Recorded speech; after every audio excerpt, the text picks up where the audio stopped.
Korean dramas చూసిన తర్వాత చాలా మంది ఎక్స్పెక్టేషన్స్ ఎట్లుంటాయంటే ఫ్లవర్స్ ఇవ్వడం, క్యాండిల్ లైట్ డిన్నర్స్ అని, సర్ప్రైజెస్ అని.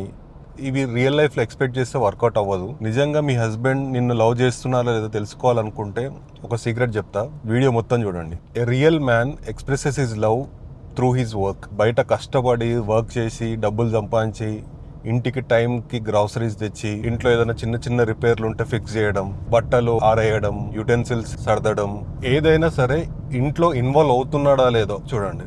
నేను నా పాపని లేపి రెడీ చేయి స్కూల్కి పంపిస్తా, అది నా పని కాదు, నా వైఫ్ పని, నేను బయటనే వర్క్ చేస్తా, ఇంట్లో చేయను అన్నట్టు ఉండదు. నేనేం నా వైఫ్కి ఫేవర్ చేయట్లేదు, అది నా వర్క్ కాదని నేను అనుకోను. I do it as my fundamental duty. And ఇద్దరం వర్క్ ఫ్రమ్ హోమ్ చేస్తాం కాబట్టి మోస్ట్లీ కలిసే తింటాం. అండ్ కనీసం కలిసి ఒక కప్ కాఫీ ఆర్ టీ తాగిన, that is expression of love. Cinematic డ్రామాస్లో లవ్ వెతుకోకండి. మీ హస్బెండ్ మీ కోసం, మీ పిల్లల కోసం ఆల్రెడీ చేస్తున్న పనుల్లో ఆ లవ్ని చూడండి. Because A man taking care of his family, providing them is the highest expression of love. చలో మళ్ళీ కలుద్దాం.